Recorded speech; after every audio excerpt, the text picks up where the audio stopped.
Halo teman-teman, ketemu lagi ya dengan saya, channel yang membahas tentang dunia hipnosis dan pengobatan. Kali ini kita berbicara tentang anxiety dan cemas. Dari mana itu anxiety dan cemas itu? Kenapa seseorang bisa mengalami anxiety atau cemas? Bahkan ada teman-teman kita ya, yang sudah berusaha untuk melawan rasa cemas, rasa takut, anxiety itu. Dari mereka mungkin sebagian berhasil, tapi sebagian tidak berhasil. Bahkan yang berhasil pun beberapa bulan kemudian bisa mengalami keluhan yang sama. Nah, biasanya anxiety ini menimbulkan gejala fisik juga ya, bukan cuma perasaan takut, perasaan cemas, biasanya gangguan fisik juga karena cemas dan fisik itu hubungannya sangat erat. Ketika orang cemas, biasanya kan dadanya berdetak kencang, sesak napas, asam lambungnya bisa naik, bahkan keluhan kayak kelingan berputar, rasa mual bisa tiba-tiba muncul. Nah, pada saat anxiety, banyak dari mereka yang nafsu makannya turun.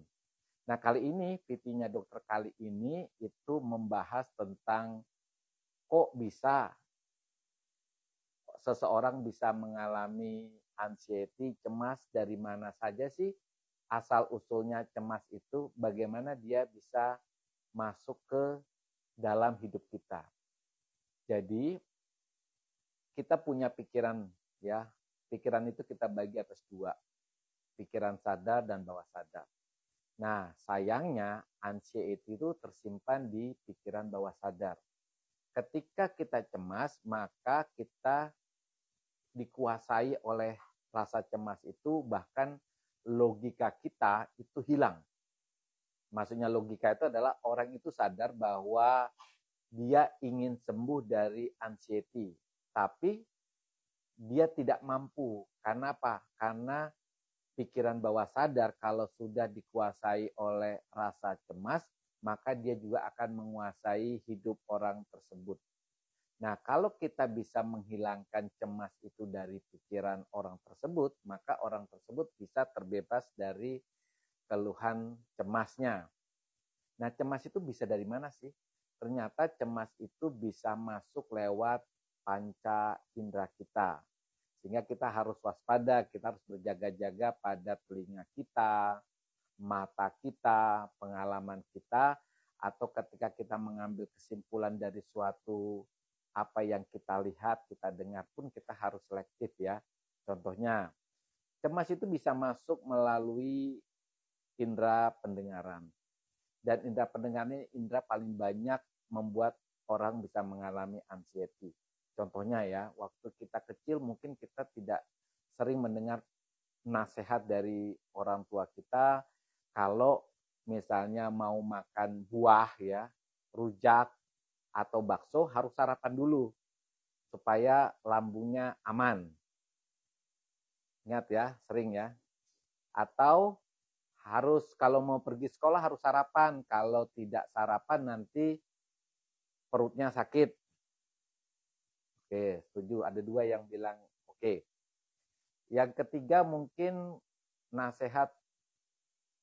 Kalau teman-teman waktu kecil mau main hujan, itu orang tua sering marah karena katanya nanti kalau main hujan nanti pasti sakit gitu ya.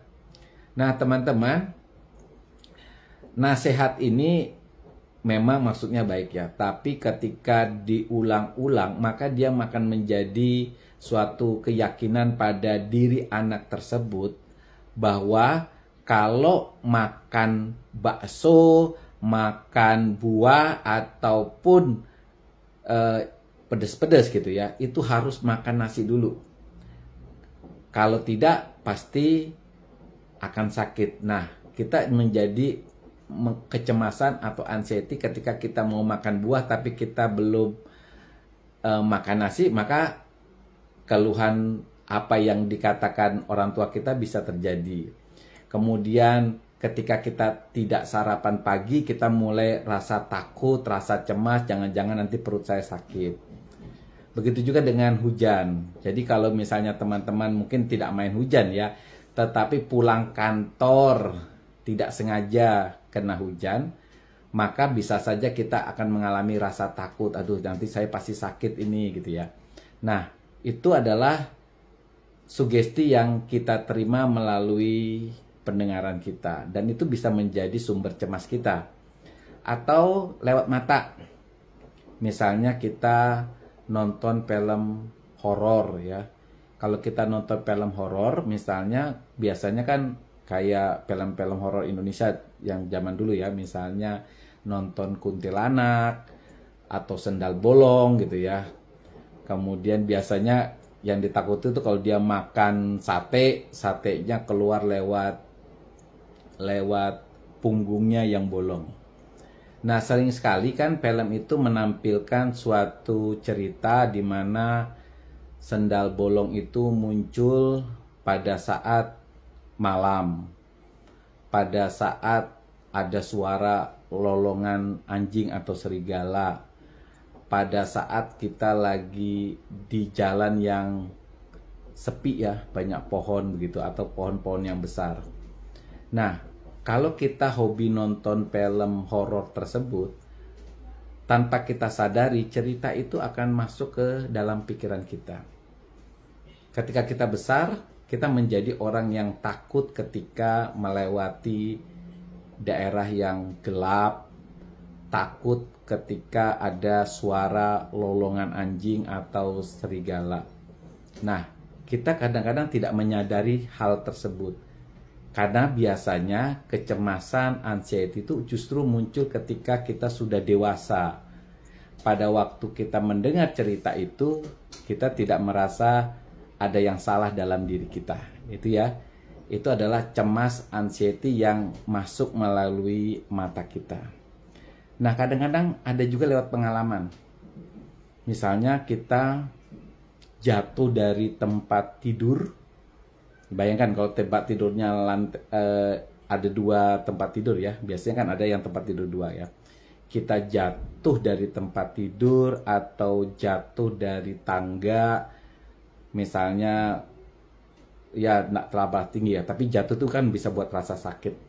Nah, jatuhnya itu pada waktu itu mati lampu atau pada waktu gelap.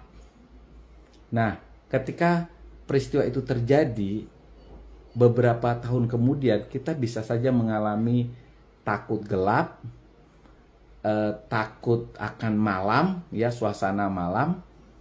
Yang karena apa? Karena pengalaman jatuh itu bisa membuat kita merasa takut, tapi anchornya pengingatnya itu justru bisa malam, karena kejadiannya di malam hari. Jadi kita akan menjadi orang yang cemas akan malam, atau suasana sepinya juga bisa, atau gelap ya. Jadi kalau kita mati lampu, kita menjadi orang yang mengalami kecemasan atau rasa takut. Nah, kadang-kadang pengalaman seperti misalnya tersedak. Jadi teman-teman kan pernah lihat orang tersedak atau pernah mengalami tersedak.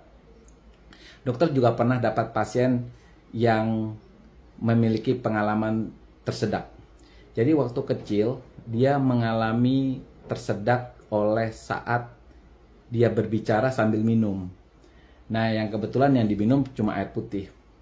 Ketika dia minum air putih tersedak, sejak saat itu dia tidak lagi berani minum air putih. Lalu ketika dokter tanya, kenapa tidak berani minum air putih? Dia mengatakan, kalau minum air putih maka air itu tertahan di lehernya.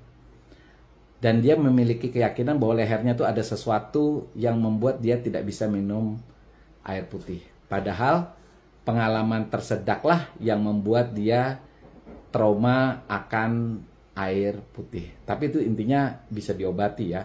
Tapi kali ini dokter memuat VT tentang sebab kenapa orang bisa mengalami cemas. Jadi teman-teman ya, cemas itu bisa masuk lewat panca indera kita. Nah, panca indera itu apa?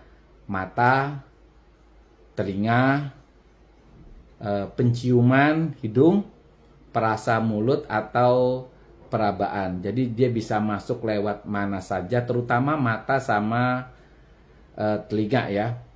Sehingga kalau kita mau terhindar dari anxiety, setiap suatu peristiwa kita jangan cepat mengambil suatu kesimpulan agar itu tidak menjadi belief kita. Oke teman-teman, demikian ya. Bagaimana kita bisa mengetahui kok bisa ya saya mengalami cemas, anxiety, dari mana asalnya, itulah asalnya. Oke, teman-teman tetap semangat ya.